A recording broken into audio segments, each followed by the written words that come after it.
हमेशह असां चाहींदा आहियूं त असांजो केर बि कंहिं बि मर्ज़ में को माण्हू मुब्तला थिए थो त उन जे लाइ हिकु नई टेक्नोलॉजी हुजणु खपे त हॾनि जी बीमारियुनि खे इलाज करण जे लाइ तव्हां वटि कहिड़ी नई का टेक्नोलॉजी आई आहे जंहिंसां तव्हां हाणे इलाज कयो पिया? हर फील्ड में जीअं तव्हां ॻाल्हि कई त चाहींदा बि आहिनि मरीज़, पर हर फील्ड में नई technology advancement day by day पियूं अचनि थियूं पयूं।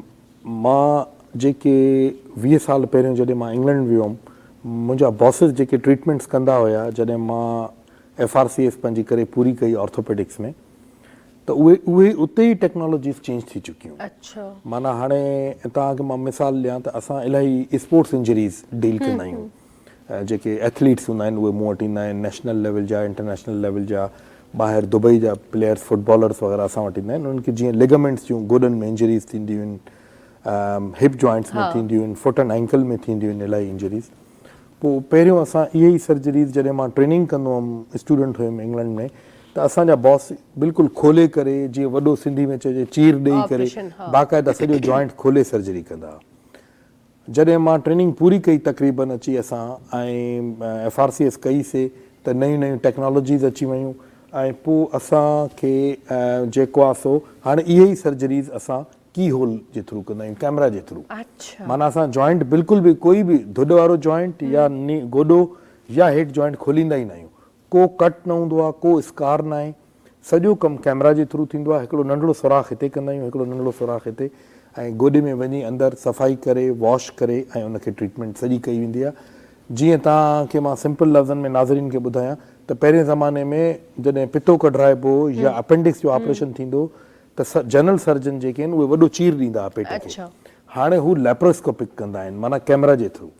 ईअं ई असां जेको कमु कंदा आहियूं उनखे आर्थ्रोस्कोपिक कमु चइबो आहे, छो जो असां ऑर्थोपेडिक सर्जन आहियूं। त असां जॉइंट्स में आर्थ्रोस्कोपी कैमरा विझी सॼो कमु उन कैमरा जे नंढिड़े सुराख जे थ्रू सॼो करे ईंदा आहियूं। ऐं उन सां फ़ाइदो इहो आहे त हिकु त मरीज़ जल्दी सिहतयाब थी वेंदो आहे, उन में को ब्लड लॉस न आहे, उन में हॉस्पिटल स्टे घटि आहे, माना डे केयर प्रोसीजर आहे। हूअं 3 ॾींहं मरीज़ खे रहणो पवंदो ओपन सर्जरी में, हिन कैमरा वारी सर्जरी में मरीज़ सुबुह जो ईंदो, पंहिंजो ऑपरेशन कराए शाम जो घर हली वञे। हिकिड़ी त इहा एडवांसमेंट तमामु घणी वॾी आहे।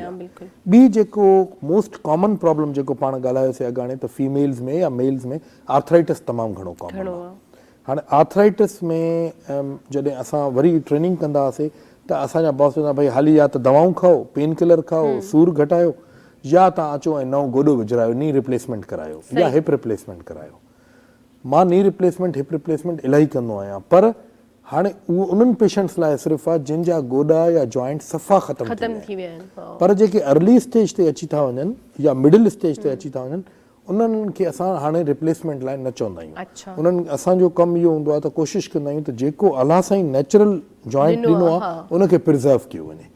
पोइ उन में असां छा कंदा आहियूं त स्टेम सेल्स थेरेपीज़ नयूं अचनि थियूं पयूं, जंहिंमें मां फैट कढी करे ऐं फैट मां असां स्टेम सेल्स ठाहे गोॾे में मिख जे फॉर्म में विझंदा आहियूं।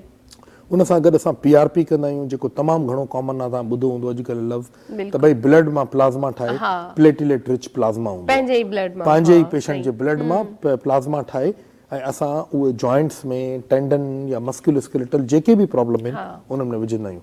PRP प्लास्टिक सर्जन बि कंदा आहिनि, हेयर ट्रांसप्लांट वारा बि कंदा आहिनि ऐं असां बि कंदा रहंदा आहियूं। ऐं उनजो फ़ाइदो इहो आहे त इहा बि वरी मिनिमली इन्वेसिव आहे, इन में बि को कट न आहे, को स्कार न आहे, को साइड इफेक्ट न आहे। ऐं ही मोस्ट मॉडर्न टेक्नोलॉजीज़ आहिनि जिन खे रीजनरेटिव थेरेपीज़ चइबो आहे, जेके माना असां मिख खे या कार्टिलेज खे रीग्रो या रीजनरेट कराईंदा आहियूं ऐं रिपेयर कराईंदा आहियूं। जेका नी रिप्लेस जी ॻाल्हि तव्हां कई गोॾे जी, त जीअं तव्हां चयो त असां ज़्यादातर त अवॉइड कंदा आहियूं त अगरि जेके यंग एज में अचनि था त उन्हनि जो ऑपरेशन न थियणु खपे, पर जंहिंजो थी थो वञे त उनजी उमिरि केतिरी आहे, लाइफ टाइम लाइन? हाणे इन में बि वरी इलाही एडवांसमेंट्स अची वियूं आहिनि। हाणे त साइड स्पेसिफिक ऐं जेंडर स्पेसिफिक इम्प्लांट्स अची विया आहिनि। साइड स्पेसिफिक माना इहो त हाणे राइट साइड जे लाइ पहिरियों हिकिड़ो यूनिवर्सल इम्प्लांट हूंदा हुआ। असां नंढा हूंदा हुआसीं, ट्रेनिंग कंदा हुआसीं, जूनियर सर्जन हूंदा हुआसीं, नंढा डॉक्टर जंहिंखे सिंधी में चवंदा हूंदा हुआसीं, त बॉसिस खे ॾिसंदा हुआसीं त भई उहो यूनिवर्सल हिकिड़ो इम्प्लांट हूंदो, सभिनी में उहो ई विझंदा, थोरो घणो साइज़ जो फ़र्क़ु करे।